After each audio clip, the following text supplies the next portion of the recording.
I'm feeling a little bit ill, Chris. Am I talking about that Aegon or that Aegon? We'll never... My love. Oh, God, it's all gone wrong. Hello and welcome to Dragoncast, home of House of the Dragon. I'm your host and Maester of Ceremonies, Jamie East. I'm all over the shop. And joining me this week for our regular round of fiery action is, as always, journalist, writer, and the knitted mittens on the hand of the king. Well, it is a little autumnal, isn't it? Chris Mandle, how the devil are you, sir? I'm very well, thank you. I'm on my third glass of milk of the poppy, and I'm absolutely high as a kite. That's how. Can we just milk of the poppy for drug connoisseurs? That's heroin, is it? It's like a. I thought it was more like morphine. Milkshake of heroin. I thought it was like a sort of morphine thing because it's opium, right? Is morphine not just heroin? Oh, I don't know. I've never taken heroin knowingly. Yeah, so I'm not sure. Listen to your Uncle Jamie. Morphine is just basic. Morphine's just medical skag, mate. Right. Oh, that's why it's so addictive, I suppose. Oh, so Moorish. Now, first of all, you're going to have to watch the YouTube version of this to see why that intro was so chaotic. And secondly, you may notice that this episode, yet again, is just Chris and I. But have we got news for you? Because as soon as you've listened to this episode, if you pop back onto your podcast player of choice, we are so excited because we've literally just finished recording it. We are so excited because we have got the podcast exclusive interview with none other than King Viserys I, Paddy Considine. Oh my goodness me. We've had a chat with him. We've just spent half an hour in his company. Without giving any spoilers away, Chris, how was it for you? It was great. Yeah, he was so good, really pulling apart the episode. Probably shouldn't say any more, but yeah, absolutely amazing. We had a hand last week, and now we have a king with a hand missing, and who knows where we go from here. It's so good. An actual dragon. I mean, that's as far as we can go. Vhagar is going to be on next week. Vhagar's on next week. Or Caraxes looking for her clutch. Yeah, potentially. Yeah. Right, shall we just get on with this episode? Because I first of all, I'd like to make a solemn apology to Sky TV. I forgot that I was not supposed to mention that I watched the episode early, and I accidentally did. But it was only because I was so excited. I went on Twitter and and people were like, "Oh, shut up! Don't be ridiculous! You're getting all over excited." Thank you, Twitter. Hello. But I think I was right because I said that was, I think, in my top 3 of favourite Thrones episodes of all time. And I stand by that. I think, Red Wedding, The Long Night, and this one, I think, just edges Battle of the Bastards for me because it's all about the heart. It is just, oh my goodness me. I watched it last week. I watched it again this morning. Still had goosebumps all the way through. Screamed at my television even more the second time. How was it for you, Chris? It was great. Before we go into this episode, can I shock you? I don't like the Red Wedding episode that much. Fucking hell. Thing is, right, the Red Wedding bit is amazing. The 45 minutes before. Okay. 45 minutes before then, oh my god, it's quite boring. So that's my first take out of the day, straight out the gate. This episode I thought was absolutely amazing. This season is getting better and better, and I think it was just a lot like what we talked about last week, where it was just so many people crammed into a small space with loads of beef, and it just all kicked off. There was lots of tension. There was lots of it's interesting because when I heard, it's going to be about who gets to inherit Driftmark, I thought, I'm not sure if I care that much, to be honest. Raymonds Valerian, Corliss's brother, I thought, not sure if I'm that sort of invested in you generally, but obviously it's a little microcosm, isn't it? It's like a bit of a political conversation that's actually showing the tension between Rainier and Alison, and it's a sort of microcosm, isn't it, of the larger chaos. It was the MacGuffin, wasn't it, of the whole episode? It was they had to have something that forced the issue and that brought everything else into the fore. Yeah, it allowed for some great development, some great scenes. I thought it was a surprisingly funny episode. Like, it was funny, and it was also which bit did you laugh at, Chris? Daemon and Rainier are going to visit Viserys. Allison comes in and is like, trying to explain, like, oh yeah, the king is still telling me what to do, and Daemon's like, well, how is he doing that? Through sort of whispers and moans or something. And it's like, Daemon is just there, like, he is not entertaining Allison for a second. He sees right through her, and I thought he brought such a good, light, sort of jokey energy to the episode, which otherwise could have been a little heavy, because it is that's quite a fair an point. episode. He had a, you know what, he took a back seat for most of the scenes, apart from one amazing scythe with the Valyrian steel. But yeah, he really did. Yeah, he made it count again. It's that Matt thing Smith of does so much with so little. Yes, and it's that thing of just, again, when you bring all these people together and you get new combinations of people, that's when it's really exciting. And I think Alison and Daemon hadn't really spent a lot of time together, so having them butting heads was just really interesting. But I think Daemon has just become way more interesting since marrying, or since Rainier and him have kind of been reunited in a way, because I thought he was great last episode as well. She completed him. I completely agree. All right, let's go back. Before we start, everybody get in touch with us. Let us know what you thought about this incredible episode. Just tweet us at dragoncast_pod, email dragoncast@daftdoris.com, or leave your comment in the YouTube video below. Is that what they leave the comments in the YouTube video? I sound every one of my 48 years there, don't I? Now, the king is dead. Long live the queen. Or will it be king? Will it be king? Will it be queen? We're in a bit of a pickle here, aren't we?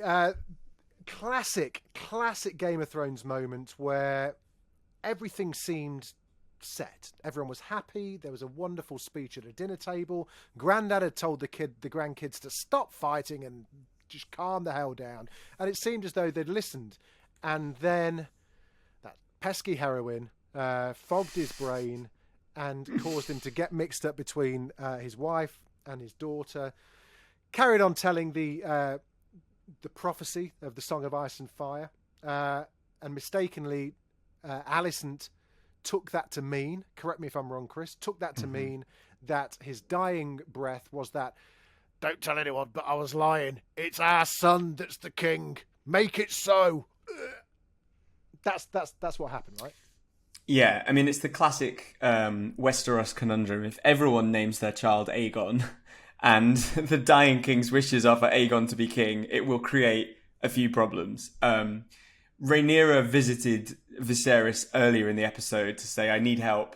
I need you to back me up here. Like, I know you name me as heir, but like, everyone is fighting that. And I think when Allison sort of goes to see him shortly before he dies, he thinks he's still talking to Rhaenyra. So he says, look, no one knows about the dream, no one else knows about the Song of Ice and Fire. No one else knows about the dream. It's you. You've got to help me. It's Aegon, it's you. And obviously Allison thinks, oh, it must be my son Aegon.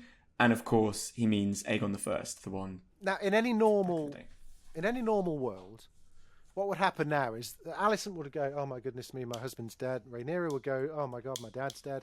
They go, listen, he said this really weird thing. You mentioned something called the Song of Ice and Fire. Rhaenyra would then go, yeah, what that was. Okay, so there's this prophecy about there's this fucking freezing cold fella north of the wall who's going to come down and resurrect the dead and kill everyone. She's going to go, oh my God, for a second I thought he was talking about my son Aegon. No. He was talking about Aegon the Conqueror. All right, fine, thank goodness for that.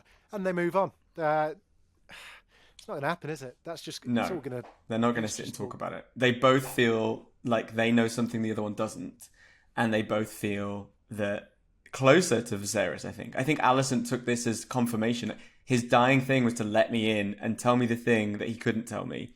What I think is really interesting is whether Daemon knows about this. I don't think he does, about the Song of Ice and Fire. And I think it's really interesting to just think about where how he's going to feel that like everyone's sort of quabbling about his dying wishes, and he goes, hang on, I don't know anything about this threat that's passed through our family, because obviously he's the second son, and it wasn't as pertinent for him. But yeah, it's a really classic sort of comedy of errors almost, in a way, isn't it, where there's a real mistake. But I think it's really clever because it sets up loads of conflict for the rest of the season. I sort of thought Viserys would maybe die next week. I thought this was going to be a quiet episode of reconciliation. And obviously in dying, now there is nothing stopping these two factions going absolutely apeshit and trying to kill each other. So I think that's where this is going. So it's so exciting to just think about all the chaos that's about to unfold. Absolutely. And shoot me down with all the book people, if you like. But thoughts you mentioned there, that some, Rainier is still going to have this prophecy in her mind. Is she going to? And I don't know the story. I've not read the book, so bite me. Is she now going to? Is part of the storyline would be amazing, I think, because we have talked about how we missed the magic and how we missed that kind of the whole three-eyed raven element of it. Is there going to be a strand of plot now where Rainier is now trying to prove or find out more about this prophecy? Because that would be pretty tantalizing. Because that would mean the wall. It would mean kind of like a bit of a side mission for Rainier, possibly the kids, to kind of because that's like what everything hinges on. At some point, I'm sure they will have that conversation, and Rainier is going to go, no, he's on about the Night King, and so they're going to have to kind of find. Might be what gets them out of the capital city. I mean, we know that they don't find proof because no one believes it until Hardhome. But yeah, well, we know that Dragonstone is where they find all the dragon glass that the ancestors left. I mean, maybe Rainier is involved in that in some way. I don't know. Maybe she's a little late for that.Maybe it's already there. But that's kind of funny, right? That like they're sitting on all this dragon glass which kills White Walkers, and they might not know about it. What I would say is I haven't read the books that this show has been adapted from. What I do know, however, because people talked about this after the first episode of the season, is that the Song of Ice and Fire stuff is not in the books. This has been put in the show. And I think it's as a bit of connective tissue to Game of Thrones that like, they're aware of this. So what I think is really... This whole misunderstanding's just been generated I think the misunderstanding is there, but I think... I don't think it's kind of done in the same way. That is my understanding. That like... I love that. But I think it's better. I think it's improving... adding more texture, adding a bit more context, because that's a brilliant thing for them to be at loggerheads about, is to misunderstand this prophecy or this dream. And I think also Helena, Viserys' daughter with Alison, she's clearly got some sort of prophetic dreaming ability. And again, I don't believe that is in the original source material, but is used to show the dream is there. Like this next generation have got this ability, and Viserys died not knowing that because he didn't spend any time bonding with his second wife's children. It's so irony, right? So meticulously put together. The threads of it all are just wonderful. Let's wind back a bit because we as we said, the MacGuffin of the whole thing was who has the right to sit on the throne at Driftmark. Corliss Velaryon is been missing for 6 years. Presumed dead. There was talk, so he got slashed in the neck, thrown overboard, and now has fever of the blood. What do we think the modern day equivalent of blood fever is? I thought like sepsis, maybe. Sepsis, meningitis, something like sepsis. And he's recovering in the Stormlands, which is kind of near King's Landing, I think. Now, if that were the case, now I'm not, I don't want to poo-poo on any kind of plot line here, but if he'd been just near King's Landing for 6 years, wouldn't she just go and see him? Am I missing something here? Would your wife not? Yeah, not I'm go not and visit? sure. That's just my observation. Was just kind of like he ain't that far away.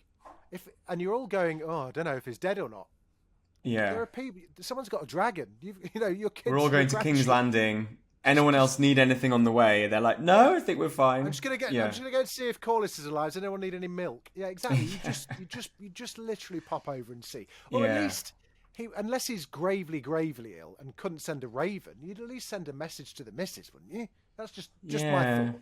Well, they've literally got dragons, haven't they? They could fly over. Do so you think he's dead? No, I don't think he's dead. I don't think he's dead. I think it's too tantalising a door to be left open. I think him dying off screen would be a bit insulting.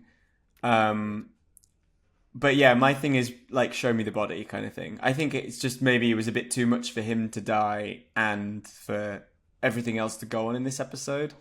I just love, though, that they're like, nothing's changed in the last 6 years except the triarchy.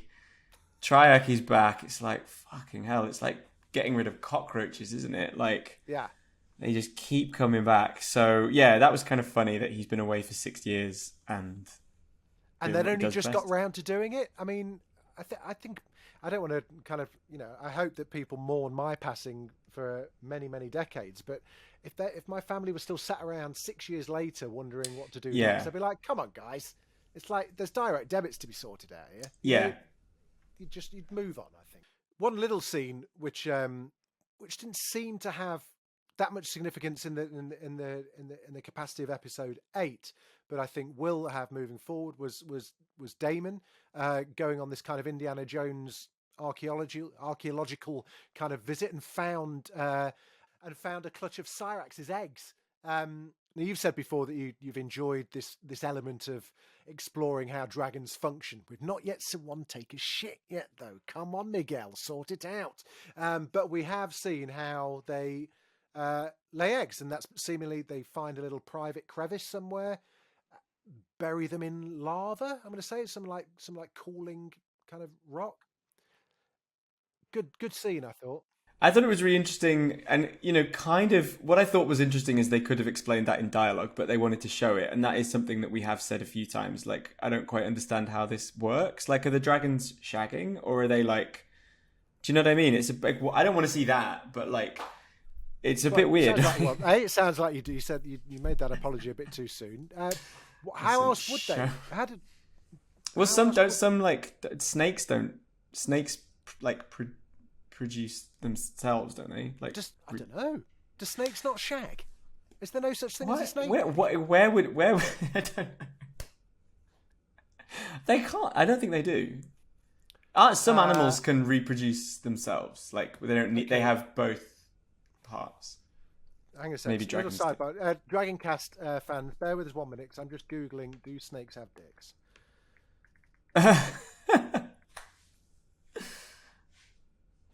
Snakes have two penises called hemipenis.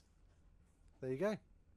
Wow. I went from thinking they have 0 to finding out they have 2. They've not only got 1, they've got 2. So basically, let's get back to Syrax. So Syrax is 3 eggs that they will put in a Le Creuset and heat on low for a few days. And I don't know how it kind of works, but we were sort of wondering kind of who they are going to get given to, who they're going to go to. But Rainier, we found out this episode, has 2 children with Daemon, and she looked pregnant. So I guess there was a definite pat of the tummy, wasn't there? Yes. A definite pat of the tummy. So she now has Jace, Luke, Joffrey, Aegon the III, and Viserys. And a 6th on the way. I mean, they're going to have to move into a bigger castle at this point, aren't they? It does make me worry, because are we going to have more like recasting, aging up, recasting? It's like a creche. It's difficult to know which ones to care about as well, isn't it? Yes, but what we should talk about is that the kids in this time jump, the kids have grown up. The young ones are now sort of young teenagers, young adults. Jace, who is Rhaenyra's eldest son with Harwin Strong, in secret, although everyone's claiming he's Laenor's. He's been recast. He's kind of like a young sort of Jon Snow. He was learning his High Valyrian because he thinks he's going to be king after his mum, and he's like, I should learn. And I thought that was really sweet. Like, he's being really, really studious and very academic. Yeah. Meanwhile, on Team Green, Alison's eldest son, Aegon II, is a lazy, violent rapist, basically. Alison gets a visitor in the form of one of the maidens, one of the handmaidens, one of the serving girls, who says that Aegon II raped her. And Alison pays her off, gives her a big old mug of moon tea, and says, like, sling your hook, basically. We don't need any more. We don't need any bastards around here that are, got a line to the throne. But it's interesting, isn't it? You've got these two sets of kids. Some of them are lazy, entitled, awful scumbags, and then some of them are like quite sweet natured lads. But yeah, we're seeing this animosity between the families really kind of rearing its head again, aren't we? It's not going away. I thought the Strong Children, in particular, reminded me of very early season 1 Thrones. Their hair was still very neat and tidy. They hadn't quite got season 4 of any series.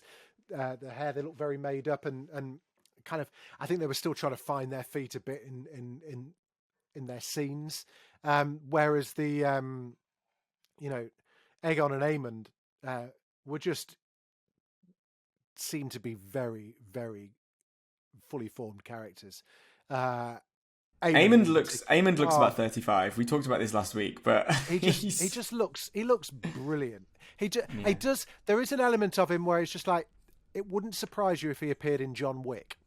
Yeah, you know what I mean. It's just got that look about him. He could just walk in and start attacking Keanu Reeves at any moment, but he's just got a brilliant face, hasn't he? Proper Targaryen face. Sinister eye patch. I think he looks a lot like Daemon, actually. I think there's a sort of similarity. Yeah. The second son, who's probably not going to get on the throne. Well, I mentioned, there was a moment, there was a standoff, wasn't there, after Viserys had gone away, carried off on his chair at the dinner, where all the kids kicked off, and Daemon held back from having a go at Aemond. I think they are gonna butt heads at some point. Those two are. They circle each other a little bit. There's a little bit of the old the Hound and the Mountain about their kind of connection. I think we talked about this in our interview with Paddy, but I think Alicent's children with Viserys haven't spent much time with their father at all. Viserys seems to have, consciously avoided them because he doesn't really feel anything towards them. And these boys have got absolutely zero idea of what a good male role model looks like. Yeah. So Kristen is sort of training them with a bit of an iron fist. Their mother is constantly at her wit's end, and they are like really toxic young men as a result. Whereas I do think that, like, even though Rhaenyra's kids, 3 of them are bastards, they are raised with care and they're raised with love, and I think you can see that already, this divisiveness. So yeah, there's a lot with the younger cast, but then obviously everybody was sort of at loggerheads this episode. I thought one thing I really wanted to talk about was Rhaenys, the queen that never was, having a bit of a confrontation with Rhaenyra at the Godswood. Yeah. What did you think of that? I thought it was good. I thought finally, it's nice to see Eve Best get some decent screen time, and I think we're clearly going to see more of her as time goes on. It was nice that what I felt was, that thing is coming full circle. A lot of that happened in this episode was that actually everything rested on Rhaenys' decision. Whether or not she was going to back Rhaenyra or go with the Velaryons. So I think they've got some.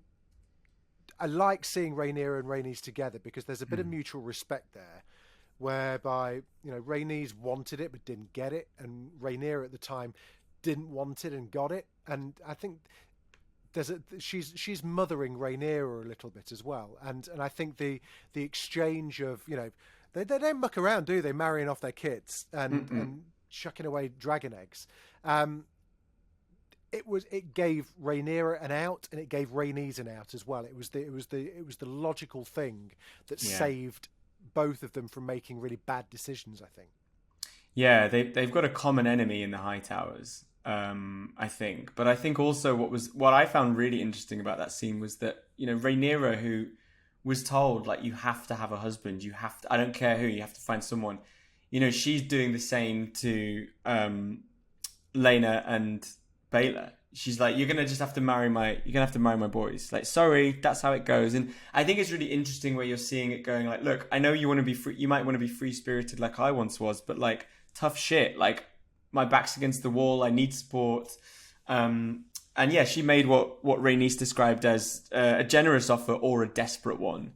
We saw Rhaenyra try and betroth one of her sons to Helena a couple of episodes ago, and it was rebuffed by Alison. So here she's actually gone with both of her kids. But yeah, I didn't know where Rhaenys was going to go, because obviously last week Laenor died in quotation marks, and they sort of set up they framed his murder.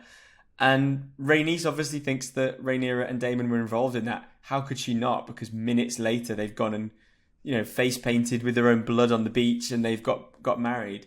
And they sort of cleared the air this episode. I don't know how convinced she is by that, but I think it was good to just get them on the same team, because it was like a sort of courtroom drama in this episode where they were really talking about the who's going to take over Driftmark. But again, they were really saying, like, this could be a trap. The Hightowers could use this to say these kids are bastards and disinherit Rhaenyra. So it was really tense, and I didn't know which way Eve Best was playing it. There was a moment where I thought Rhaenyra was going to fess up about Laenor. I did too. I really did too. I was like, I think Rhaenys would have understood. Yeah. I think that now that with Corliss out of the picture, I don't think it would have been a massive stretch for Rhaenyra to go, look, he's not dead. He is alive somewhere. He's getting ploughed every which way but Sunday on Mykonos somewhere. Him and Carl are at a circuit party in Pentos. Exactly. There's a phone party kicking off. Carl Cox has just arrived. Just leave them be. Yeah, exactly. Yeah. But then where the hell? Hey, that's why we don't write House of the Dragon, because it would be one episode long. Exactly. I enjoyed it, and I think she's what she's got. What Rhaenyra has got is a much needed ally, And and let's not forget, the thing that they are going to need is dragons. So you need the Velaryons on your side, because if they go to the Hightowers, you are talking like, I don't know, 7 dragons versus 3. Like, it's a no-brainer. So yeah, and I think also Rhaenys, is probably feeling a lot of betrayal that Aemond stole her late daughter's dragon. That's still got that's big. They took Vhagar. Yes. Yeah. That's bad. That's now could be used against her, so she's going to need support. So yeah, it was really interesting seeing them sort of reconcile, even if it was a bit tenuous. But I loved that Rhaenys was able to kind of go front and center in that courtroom scene, and I felt like she got in a position of power that she's not really been given for most of her life. She finally got to have a bit of a say in what was going to go on with Driftmark. You mentioned Vhagar there, and that is this week's wisdom. Actually, we're going to talk about Vhagar. She's still going to play a massive part, I think, moving forward. Even more so, she's the biggest dragon. So I thought after last week's dragon coup, it was high time we delved into a bit of Vhagar wisdom. Vhagar is an enormous she-dragon of House Targaryen. She was ridden by Queen Visenya Targaryen during Aegon's conquest, alongside Aegon the Conqueror's Balerion and their sister Rhaenys' dragon Meraxes. Following the deaths of Rhaenys and Meraxes in 10 AC at Hellholt in Dorne, Visenya and Aegon burnt almost every Dornish stronghold during a 2-year period known as the Dragon's Wrath. When King Aegon the Conqueror died in 37 AC, it was Vhagar's flames that lit his funeral pyre. Visenya died on Dragonstone in 44 AC, leaving Vhagar without a rider. She remained unridden for 29 years, spending much of that time on Dragonstone and later taking residence in the Dragon Pit in King's Landing. It was in 73 AC that Prince Balon the Brave set out to become a dragon rider and claimed Vhagar. Along with Caraxes and Vermithor, Vhagar burned the Dornish fleet that attempted to invade the Stormlands during the Fourth Dornish War in 83 AC. And I hope you're taking notes, because I will be testing you later. After the death of Balerion of old age in 94 AC, what a timeline, Vhagar became the last of the 3 Targaryen dragons who'd fought in the conquest, and the last living creature to see old Valyria. Vhagar became riderless again when Prince Balon passed away in 101 AC. Princess Lena Velaryon would become the next to Mount Vhagar, and when she wed Prince Daemon Targaryen, they flew upon their dragons across the narrow sea to Pentos. When Lena was in labour with their third child and it was clear neither mother nor babe would survive, Lena commanded her mount to give her the death of a dragon rider, and Vhagar consumed her with her flames.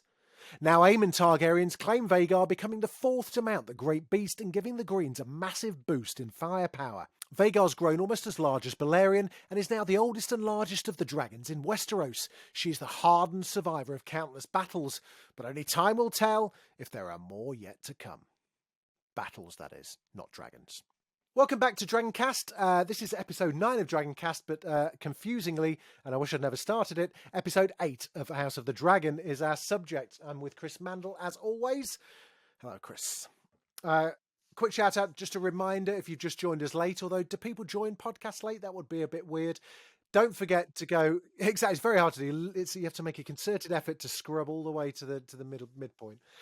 We do have our bonus episode with none other than King Viserys himself, Paddy Considine, in a podcast world exclusive, speaking to us the day of his final episode on House of the Dragon, and what a conversation it is. But you'll have to wait just a little bit for that.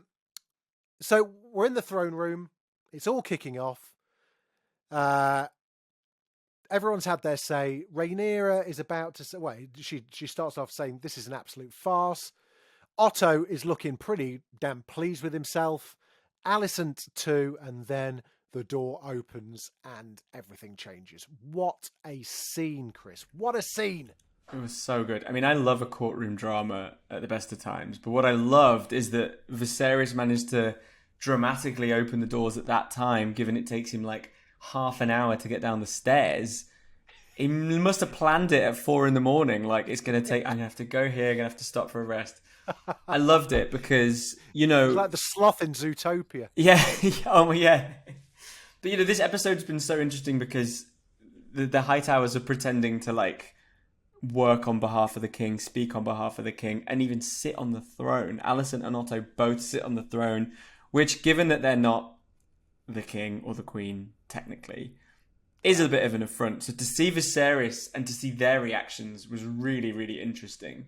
And his ascent was fantastic. We talked about this a little bit in our episode with our yeah, don't give anything away, Paddy. Okay. No, you mean about my theory? Oh no, yeah, go. But you can talk about your theory. Okay. Yes, That's all I want to. That's all I want to say is that, like, I'll allow it. Basically, what my impression watching this was that because Viserys has got his walking sticks and he's hunched over, and he kind of very gently kind of like goes like this. I'm sort of doing it on the camera. He looks like a dragon about to take flight, and this whole walk up to the throne room is like his runway. And I thought it was so cleverly realized because he is the king that does not have a dragon. He is the old dragon. He's the dying dragon, and he takes one last flight. And I thought it was so cool. And that's kind of how I saw it. It was this amazing ascension for him. Yeah. It's slow. It's not as glamorous. He drops the crown, but he sits there and he sort of passes judgment on the whole thing. He does call the whole thing a farce, and he uses his powers as king to sort of, you know, vote in Rainier's favor. He kind of says this whole thing is a joke, like, basically, doesn't he? Yeah, it kind of has this renewed energy. His voice, he finds his voice again. He even manages to pull out the cat's paw dagger at one point as well. Yeah. He was gonna get stuck in, and it was just a beautiful scene. The moment between Viserys and Daemon on the steps of the throne was just glorious. We talk about that at great length with Paddy. Yeah. So you'll have to wait a little bit to hear about the story behind that. But let's cut to the chase. What a great death. What a just brilliant, what a great, I really enjoyed that. Really enjoyed the swish of the sword. Yeah. Well, I've never seen, we've seen a lot of death in Westeros. I've never seen someone's head get chopped off, but their tongue stay in their mouth. So I thought that was incredible because Daemon did it from behind. Also, what is really great is that Rhaenys says to Raymond early in the episode, "You will have your tongue out for this. They will have your tongue out for this if you call them bastards." And he actually doesn't. His tongue actually stays in. It's just the rest of his head that gets taken off. it was brutal. I really jumped. I really jumped when I saw that. There was a series in the early noughties or maybe the late 90s where they took the body of a serial killer and sliced him up into tiny little. Did you ever see that? Where they did it just as an experiment? They did like. Was it that doctor, that German doctor? Oh no, it wasn't the weird Dr. Death fella. It was a documentary, I think, and it just reminded me exactly of that. It just looked like an MRI scan, didn't it? It was so good. Never underestimate the sharpness of Valyrian steel. It was such a shock. I thought he would get executed in a slightly more like noble fashion, but Daemon it was so shocking. And I think it kind of speaks to what we talked about last week, where Rainier and Daemon are a bit like, listen, we're going to have to start ruling through fear a little bit. And I think there's a bit of this Bonnie and Clyde of Targaryens in full effect. And I thought it was incredible. But, what do you... Vaemond, for me, we haven't really had a lot of time with him. And I feel a bit like... what do you think about him? I enjoyed his performance. I thought it was... I think he was necessary to kind of rile up Corliss a little bit. Yes, yeah. Because he was, Corliss was in the middle, and Rhaenys was on one side, and Vaemond on the other. So I think that was what his purpose was in terms of serving the narrative of the series, was to get Corliss wound up about people don't remember blood, they remember names and all of that kind of stuff. Whereas actually, although Vaemond was very much on the opposite of that thinking, he said it is all about the blood. But it was all right. I think I'm not going to miss him. I don't think I thought it served his purpose. I think one thing I thought was interesting that I think maybe came up when they were talking to Alison was maybe it was at the small council. They said, we might be about to go into war, and we don't want the head of our fleet being a child. And that's not how choosing succession works, right? The line of succession is what it is.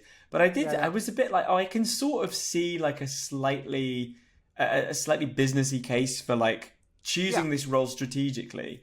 But I think Vaemond is a sort of very classic Westerosi character of like, you were right that they are bastards, but if you don't learn how to manage the flow of information, you are going to get killed. Like it's a bit of a Ned Stark thing actually, because that's basically what happened to him, right? He tried to sort of say the king's heirs are bastards, and you win or you die. So I kind of think it was necessary, as you said, a good counterpoint. But the body count really is piling up, and House Velaryon is getting a lot smaller, isn't it? Yeah, it is. I mean, I think the future coalition seems quite far away. They're still babies. The dragons that we're talking about, they're still eggs. It's still far away. And let's move on to the Last Supper, because part of the people that we haven't really spoken about a lot, given the part they're going to play moving forward, is Alicent and Otto. Otto, again, very few lines, but has really come out. He's pulled the mask back and is now full villain. In the behind the episode on YouTube, which everyone should go and watch, I think Miguel Sapochnik says that Alicent sees the faith of the Seven as a way of her redeeming herself, which kind of feels a bit iffy to me. Do you think that Otto is a believer in the faith of the Seven as well, or is that just her thing? I think they are charging her crystals in front of the moon. Well, I think they are, because I think the old gods are really only followed by like the Northerners, the Wildlings, and like the ancient houses like the Targaryens. So I think they worship the Seven in Old Town, where the High Towers are from. What I think is interesting is, as you sort of said there, just the way that Alison is wearing this like armor, that 7-pointed star, almost looks like a weapon. The chains, the slightly more conservative dress, reminded me of Cersei. It reminded me of people who use religion to as a cover for like quite villainous acts themselves. She was really quite she was really a force to be reckoned with, but she was doing it under the guise of like religious piety and like wholesomeness. And I thought it was interesting that Rhaenyra and Daemon both said we don't even recognize this castle because they've been hanging Faith of the Seven sigils and things from the walls. So we're in the Last Supper. Otto's kind of like begrudgingly had to sort out the buffet at a moment's notice. He didn't seem particularly happy about that. Weirdly, did feel very much like a slightly enforced family get together, didn't it? It was like I've been to those dinners. You know, it felt a bit like that, didn't it? It was a tour de force from Paddy again. It was just the speech was amazing. The sentiment was great. The visual effects. I mean, he was part Two-Face from The Dark Knight. What was Gary Oldman's character from Hannibal? Virgil somebody or other. Yeah. Anyone seen that? It was very much like that as well. Didn't it make you think of the crab feeder though, that mask? Like, yes. I was like, is it inspired by that? Is seeing the crab feeder, like, has that been sort of part of we could make a similar thing? Like, it was obviously a bit newer looking, but I thought, how interesting maybe that's what the crab feeder's purpose was for. Yeah, we're always wondering. Yeah. You know, it's really, but it was really interesting. Just the reveal when it comes off. You know, we knew something grotesque was under there, and it was also right in front of the food. You're like, oh, lovely, hollowed out cheek. It's like, yeah, how does he eat? Sinew. I mean, he clearly past eating. Like the tendons. Well, it was great. It was really, really detailed. So there was a really powerful moment. And again, we do talk about this quite a lot in our interview with Paddy. But just that he takes off the mask in a literal sense and says that being the king and absorbing all of the blows from this family has basically done me in. And please stop looking at me as a king. Look at me as a father, brother, you know. Yeah. If not for the crown, for this old man who loves you all so deeply. I mean, and it really, such a great there was such a sense of reconciliation in this episode that they figured out, they realized, and I thought Allison and Rainier particularly managed to bury some of this. But I think what we talked about last week was they do seem to be in a better position, but the rot has set into the next generation, and they can't stop that in the way that Viserys couldn't stop. Yeah. You know what's going on, and it goes on, and so you know we saw the kids. There was a lovely moment between, and there was a great moment between Allison and Rainier where Allison actually stroked her scar with her thumb. Did you notice that? Yeah, I thought that was like, really. She was like brilliant. She was like holding hands, and she was just like stroked her scar. It was so because did you see when they first reunited at the start of the episode? Rainier covers the scar with her sleeve because she doesn't want Allison to see it, to see what's still there.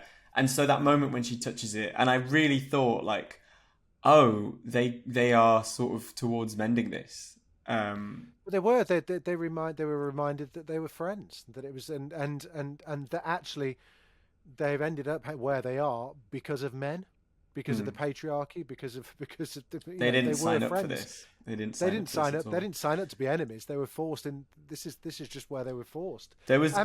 Go on. Sorry. Carry on.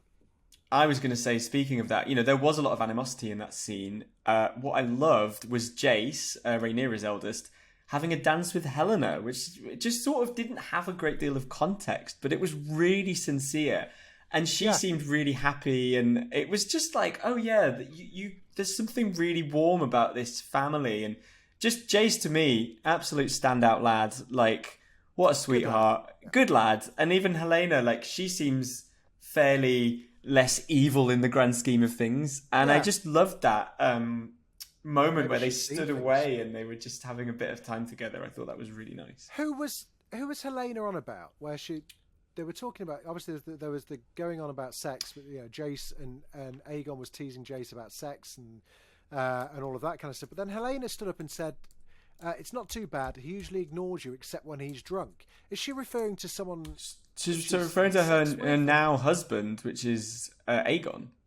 Right, I understand now. So she's like, and that's what's so awful about it is she's talking about her brother, and she's just like, you know, it's all right, really. You know, I've had a few drinks.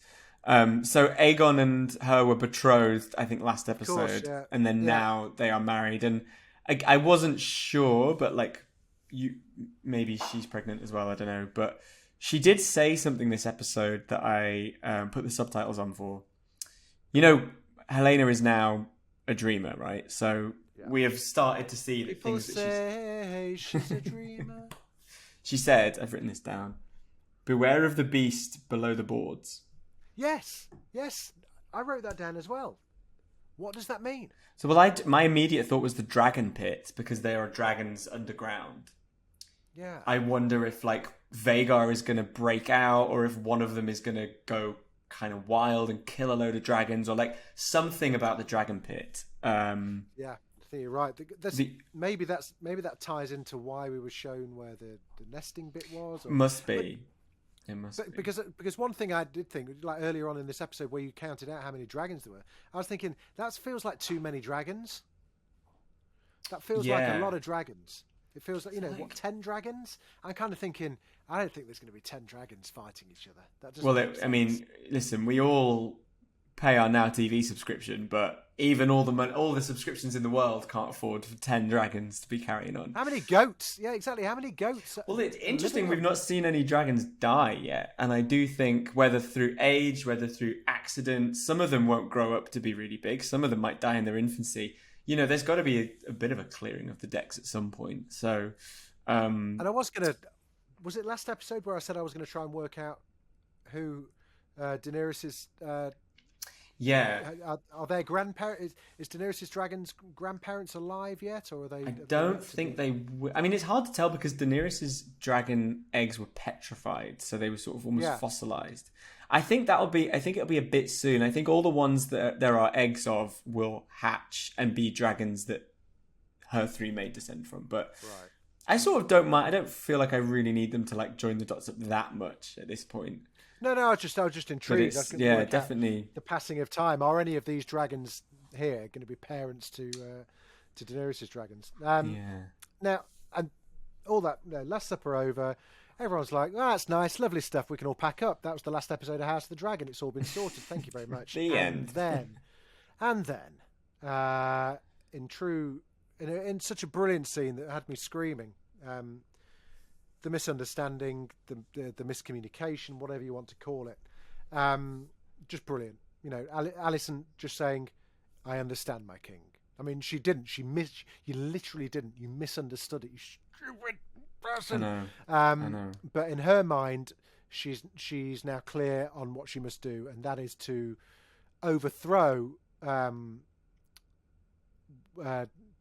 Viserys' last wish. Which is just brilliant. But it's interesting. She thinks she's following his last words. And I think the religious thing you mentioned earlier is really helpful because it feels like they both think they've got a sign from above. Like, I've seen the light. I get it now. I'm a convert. I get it. But they can't both be right. So I think that's what's so fascinating is Alison like definitely is getting a little bit more corrupted by her father. She's definitely a bit more sinister, but you know, I think it goes both ways. I think Rhaenyra is obviously also like willing to do a lot to keep her family safe, but I think Alison is still fundamentally trying to do the right thing. I think you can see, like especially with her sons, like the lack of control she has over them is a worry for her. And I think she's thinking, right, well, I'm going to have to do right by my husband because I'm a good wife. I'm a good mother to these sons. So it's going to really, I mean, I just think it's going to be outright war at this point. Well, I'll tell you, obviously there was more from Viserys, and there was more from Viserys' point of view, and there was Viserys' last moments as well.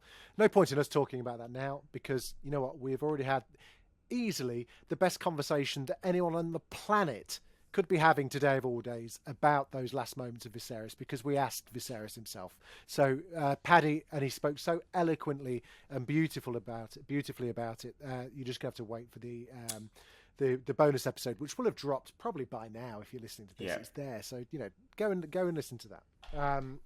Now, episode 9. We've only got 2 episodes left, and I can't believe it. Traditionally, episode 9. By the time we got to kind of season 7 or 8 of Thrones, or like episode 9's where it's at, baby. I don't know. They've probably purposefully broken that mold now. I would imagine if I was them, I probably would have done the same. But with what we were left with at the end of episode 8, who the hell can guess? Shall we watch it? Let's do it. Let's watch this episode 9 trailer. Oh, bloody hell! It's all kicking off. It's all kicking off, lads. Is about to go off, isn't it?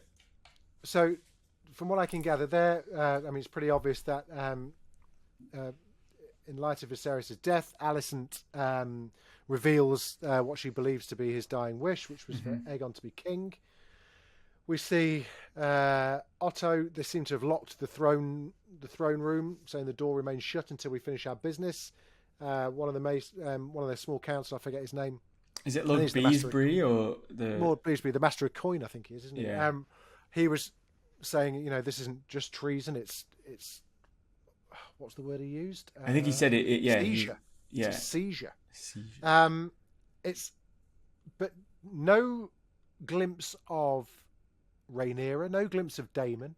We see Otto saying, "None can know who you are or what you seek," to someone with long, dark hair, which I don't think is Alison, but maybe. No, I don't. I think so. There's a lot of murder cloaks being worn. Oh my god, the murder cloak collection by Uniqlo is clearly selling like hotcakes in Westeros.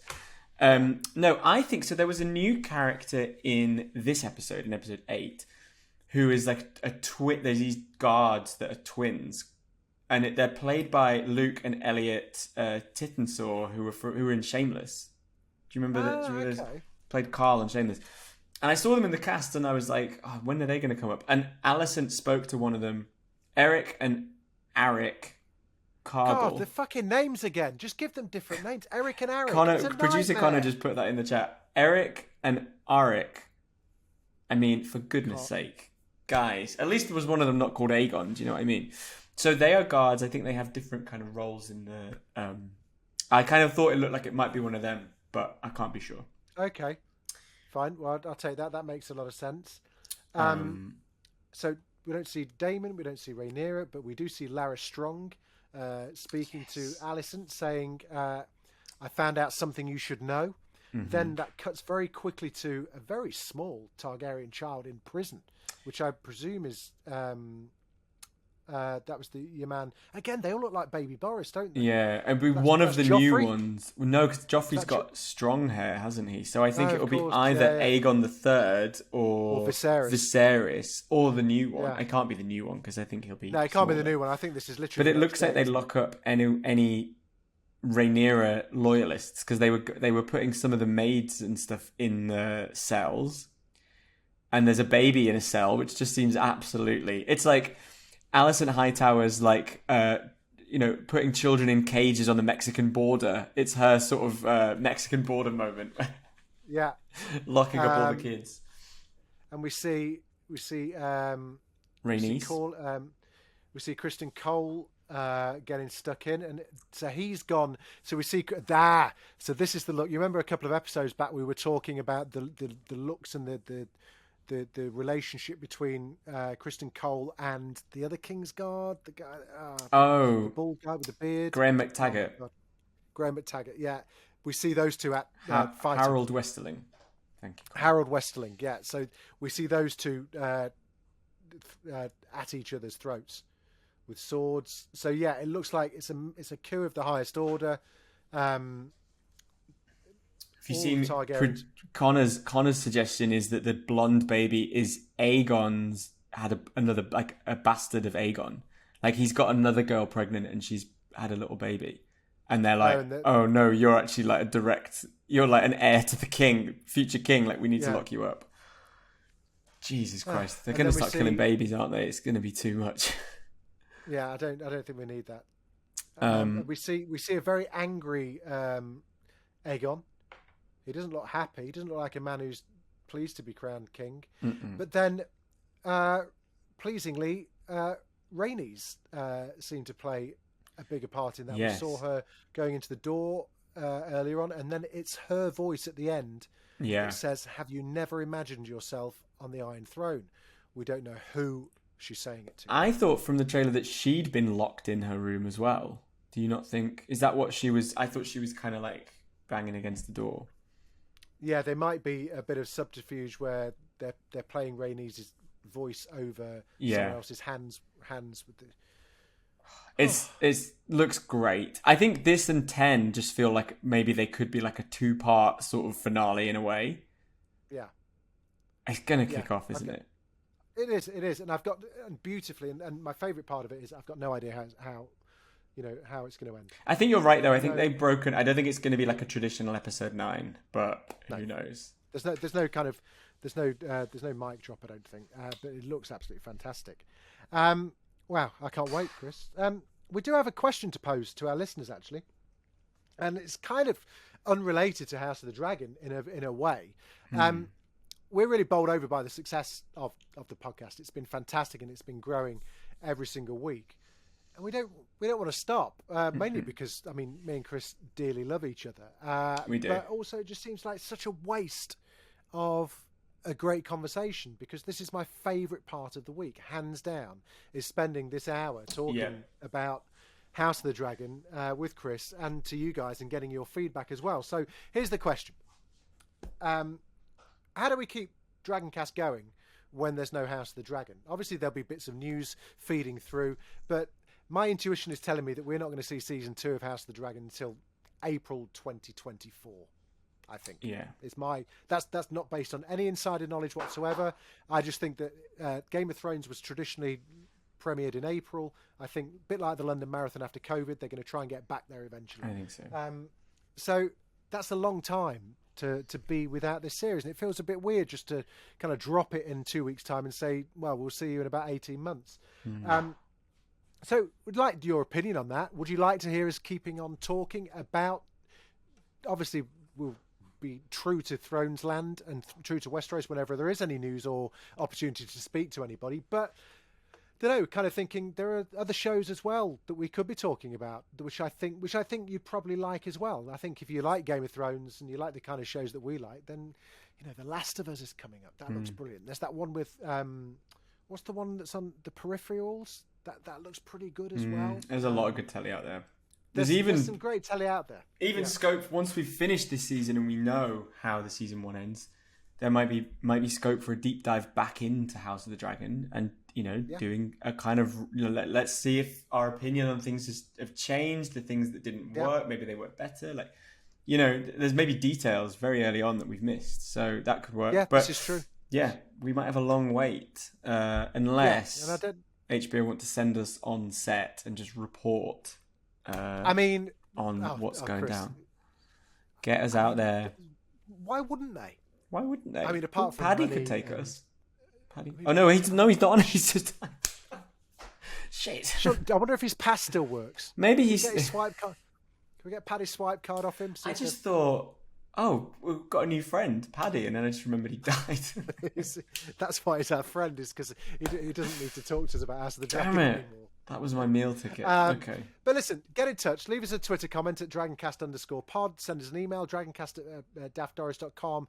Leave a comment on the YouTube. We want to keep the conversation going, but we're not going to do it if you don't want to listen. I kind of think that we'll have lots of interesting stuff to talk about, but would love your feedback on that as well. So until next time, go and listen to the Paddy episode, because it is absolutely fantastic. It's one of the best interviews I've ever been lucky a part to have of. him. I loved it so much. Also, can I do a cheeky plug? Yeah, do. You know what I'm going to do, of course. Hey. I've waited. I feel like I should have got this in earlier. So, I interviewed Paddy for GQ. It's online today. So if you go on GQ's website, big interview with him that is kind of timed to this episode. And I went up to meet him last month in Burton-on-Trent, where he lives. We spent the afternoon together, and big profile. Very proud of it. And if you liked our chat with him, you'll probably really enjoy reading that as well. Go read it. It's fantastic. Chris is, aside from just chatting shit on air every week, he's a brilliant journalist. Also, can I get a little tease? That is not the only cast member I have interviewed. I cannot say any more, but keep your eyes on the prize. You haven't even told me that. Well, I'll tell you when we stop recording. Little fucker. Master of Whispers. I am fucking Lara Strong of the podcast. for the Paddy piece as well, Emily Carey, who played young Alison, spoke to me a bit, which was great. She's in there in a very little bit. She's dynamite as well. Absolutely lovely. But yeah, I'll tell you when we stop filming. When we stop recording. Dragoncast fans, Chris, thank you so much for chatting. Go and listen to the Paddy episode. We will see you next week for the penultimate discussion on House of the Dragon Season 1. Dracarys. There will be a new episode of Dragoncast, home of House of the Dragon, every single week. Do us a favour, subscribe, like, leave us a comment, let us know what you think of the podcast. Follow us on Twitter at dragoncast.pod or send us an email, dragoncast@daftdoris.com. Thanks very much.